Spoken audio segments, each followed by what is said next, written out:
Assalamualaikum warahmatullahi wabarakatuh. Perkenalkan, nama saya Siti Zahiyah Humairoh. Saya dari kelas 03 SAKP 10. Pada kesempatan kali ini, saya akan mempresentasikan materi mengenai kemiskinan dan kesenjangan di Indonesia.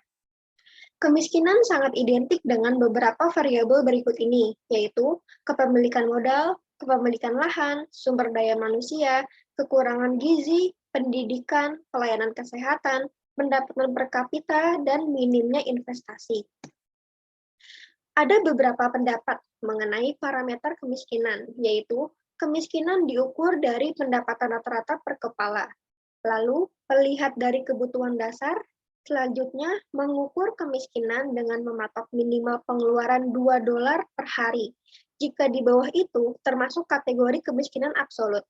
UNDP atau United Nations Development Program mengatakan bahwa mengukur kemiskinan dengan melihat indeks kemiskinan manusia. UNDP mengatakan kemiskinan manusia harus diukur dalam satuan hilangnya 3 hal utama, yaitu kehidupan, pendidikan dasar, dan ketetapan ekonomi. Sudut pandang mengukur kemiskinan.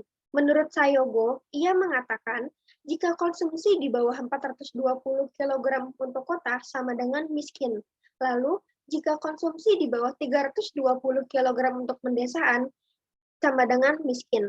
Menurut Biro Pusat Statistik, kemiskinan dilihat atau diukur dari jumlah pengeluaran tiap bulan.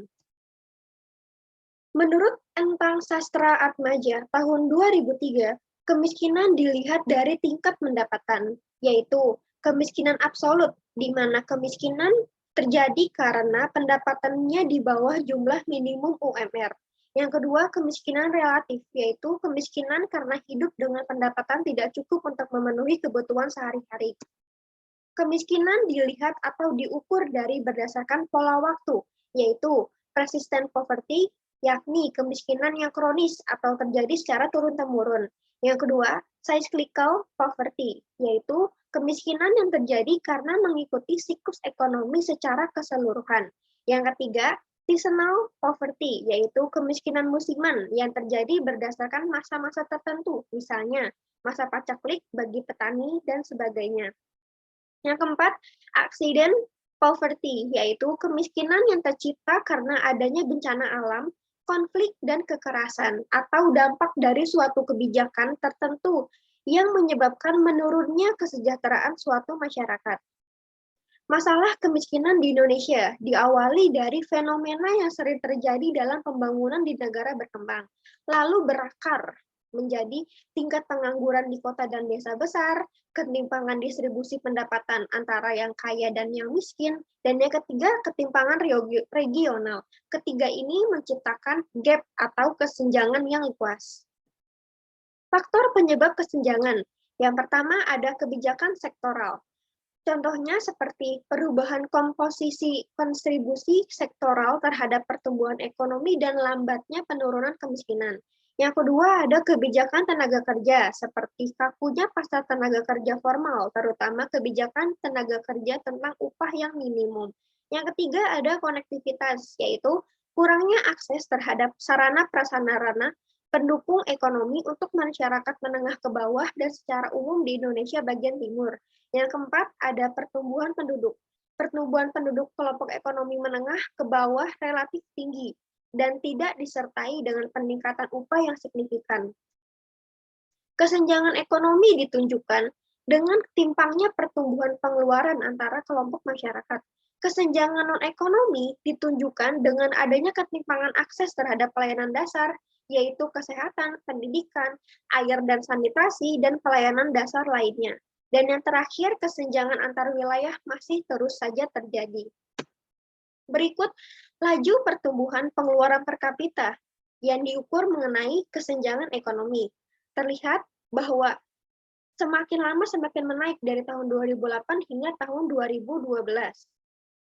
Lalu ada kesenjangan ekonomi dari perkotaan dan perdesaan, di mana indeks menunjukkan di perdesaan pertumbuhan pengeluaran meningkat mulai persentil ke 40 hingga ke 30%, terkaya di atas rata-rata.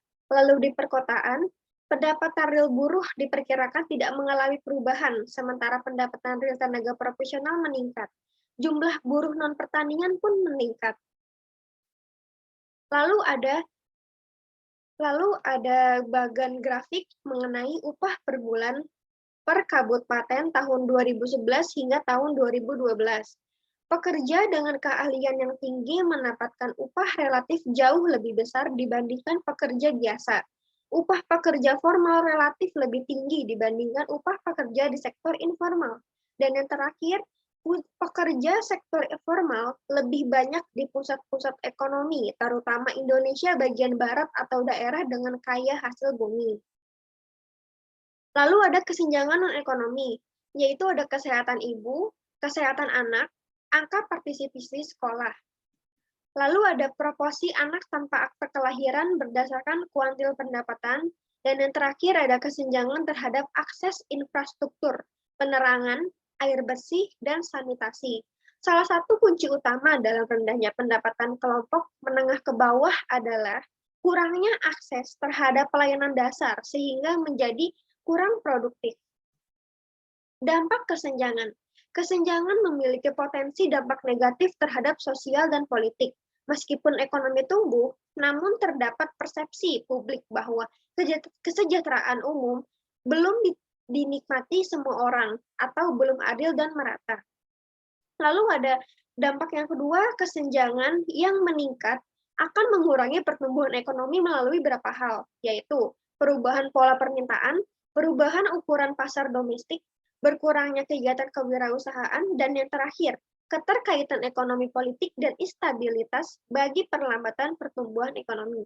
Dan yang ketiga, dampaknya yaitu ketidakmampuan kelompok miskin kronis keluar dari kemiskinan akan memperlebar kesenjangan dan melemahkan pertumbuhan ekonomi.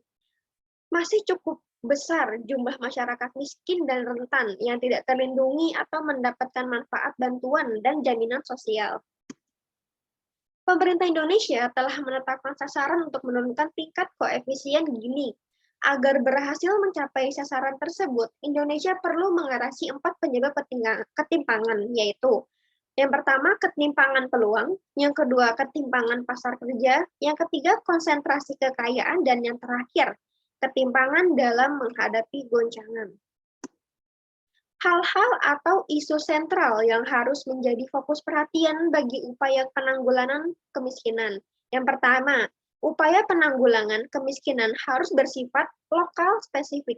Yang kedua, upaya penanggulangan kemiskinan di era otonomi daerah harus diikuti dengan kebijakan land reform melalui aturan daerah. Yang kedua, terciptanya demokrasi ekonomi rakyat dengan pengembangan sistem ekonomi kerakyatan. Yang ketiga, terbentuknya lembaga keuangan mikro untuk membiayai ekonomi rakyat. Dan yang terakhir, partisipasi kaum wanita dalam pengambilan keputusan harus lebih proporsional. Upaya penanggulangan kemiskinan harus dilakukan dengan pendekatan pembangunan ekonomi rumah tangga. Yang kedua, harus merupakan program pembangunan yang produktif dan memberikan sumbangan terhadap peningkatan pendapatan masyarakat. Penanganan kemiskinan harus menyentuh 2 area sasaran aksi, yaitu meningkatkan pendapatan masyarakat miskin, dan yang kedua, meningkatkan pelayanan pendapatan masyarakat. Yang terakhir, penanggulangan kemiskinan sama dengan dari masyarakat untuk masyarakat. Terima kasih. Sekian materi yang dapat saya sampaikan. Mohon maaf jika salah kata. Wabillahi taufiq wal hidayah. Wassalamualaikum warahmatullahi wabarakatuh.